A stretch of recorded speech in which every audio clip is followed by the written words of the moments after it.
ආයිබෝවන් සුබ උදෑසනක් LK වෙදර්මෑන් channel එකට සාදරයෙන් පිළිගන්නවා. අද අපි කතා කරන්නේ 2025 නොවැම්බර් 6 වෙනිදා කාලගුණ අනාවැකියයි. උදෑසන 2:05 අතර ගාල්ලේ සිට පුත්තලම සහ යාපනයේ දක්වා මුහුදු තීරය ප්‍රදේශවලට සුළු වර්ෂා තත්ත්වයක් බලාපොරොත්තු වෙනවා. උදෑසන 8 පමණ වන විට කොළඹ පුත්තලම සහ යාපනයේ ප්‍රදේශවල වර්ෂා තත්ත්වයේ තවදුරටත් පවතිනු ඇත. එමෙන්ම උදෑසන 11 පමණ වන විට ගාල්ල, කොළඹ, මීගමුව, පුත්තලම සහ උතුරු මැද කලාපවලට වර්ෂාව ව්‍යාප්ත වන ලකුණු පෙන්눔 කරනවා.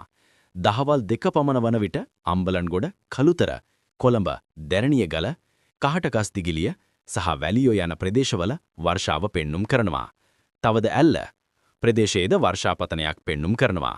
සවස 5 පමණ වන විට කළුද්දර, කොළඹ, ඇල්ල, කල්මුනේ සහ තිරිකුණාමාලේ දිස්ත්‍රික්කයේ සමහර ප්‍රදේශවලද වර්ෂාව ආරම්භ විය හැකි අතර රාත්‍රී 8 පමණ විට දමන, කල්මුනේ සහ යාපනයේ අර්ධද්වීපයේ වැසි අපේක්ෂා කරනවා. එමෙන්ම හෙටත් මේට වඩා වැසි අපේක්ෂා කරනවා.